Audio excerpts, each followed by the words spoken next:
مصطفیٰ کا گھرانہ سلامت رہے۔ کن کن جگہوں پر ہم لوگ اذان کے فائدے اٹھا سکتے ہیں؟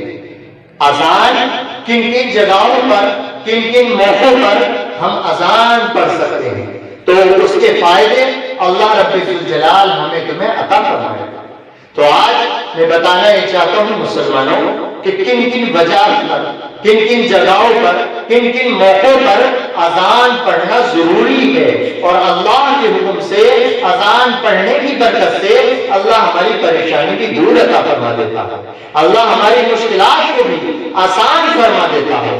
تو سنو مسلمانوں، بتانا یہ چاہتا ہوں کہ اذان کب کب اور کس کس جگہ، کن کن موڑوں پر، کن وجہ سے، کس لیے پڑھی جاتی ہے، اور اس کی اللہ تبارک و تعالی ہم پر کیا کیا برکتیں عطا فرماتا ہے۔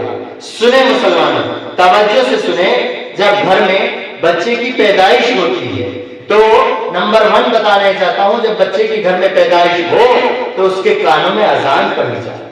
اذان پڑھنے سے بچے کے دل کو احساس ہو جائے گا کہ میں مسلمان کے گھر میں پیدا ہوں۔ ایک کان میں اذان اور دوسرے کان میں تکبیر پڑھی جاتی ہے۔ پیارے مسلمانوں، جب بچے کی پیدائش ہو جاتی ہے گھر میں، اسے نہلا دھلا کر صاف کر کے اس کے کانوں میں، گھر میں کوئی اس قابل ہو تو وہ پڑھے، نہیں تو اپنے امام صاحب سے، مدرس صاحب سے، یا اپنے پڑوس سے کسی طالب علم سے بچے کے کانوں میں اذان پڑھائی جائے۔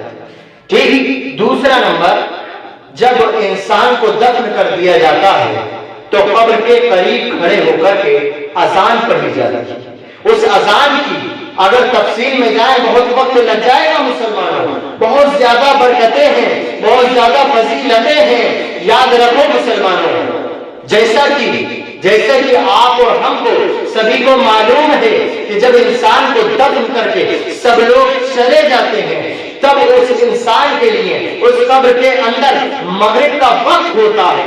سبھی کو معلوم ہے کہ مغرب کا وقت، مغرب کا ٹائم انسان کو لگتا ہے، اور جب انسان کوئی بھی اپنے عزیز کے، اپنے پڑوسی کے قبر کے قریب کھڑے ہو کر اذان پڑھتا ہے تو اس مردے کو جو قبر کے اندر ہے اسے اس کی آواز پہنچتی ہے تو اسے احساس ہوتا ہے کہ مغرب کا وقت ہو چکا ہے، مغرب کی اذان کا وقت ہے، مغرب کی اذان ہو رہی ہے، جس کی وجہ سے وہ مردہ اپنی قبر میں جو لیٹا ہوا ہے اللہ کا حکم پا کر توجہ دیتا ہے اذان پر۔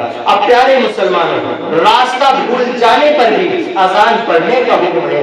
اگر ہم سفر میں ہیں، راستہ بھٹک گئے ہیں، راستہ بھول گئے ہیں، ہمیں کوئی راستہ بتانے والا صحیح نہیں مل رہا ہے، تو یاد رکھو مسلمانوں، اذان پڑھی جائے، اللہ کے حکم سے ہمیں راستہ صحیح مل جائے گا۔ اور یاد رکھو، جب کوئی زلزلہ یا کوئی طوفان یا کوئی پریشانی کا وقت ہو تب بھی اذان پڑھی جائے۔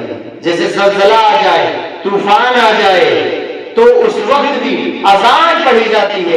علماء کرام فرماتے ہیں اگر زلزلہ طوفان کے وقت اذان پڑھی جائے گی تو اللہ کے حکم سے زلزلہ ختم ہو جائے گا، طوفان اللہ رب الجلال روکا دے گا۔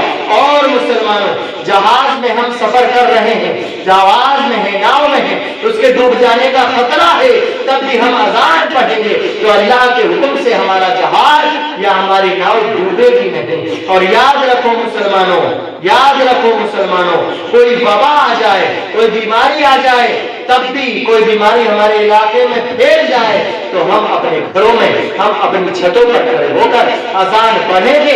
اسے پڑھنے کی برکت سے اللہ رب الجلال کے حکم سے وہ وبا، وہ بیماری ٹال دی جائے گی، وہ بیماری دور کر دی جائے گی۔ تو کہنے کا مقصد یہ مسلمانوں، اذان کی بہت فضیلت ہے، اذان کی بہت برکتیں ہیں۔ ہمیں چاہیے کہ ہم اللہ تبارک و تعالیٰ کے حکم سے جب ہماری قریب کی مسجد میں اذان ہو تو اذان کے جواب ضرور دیا کریں۔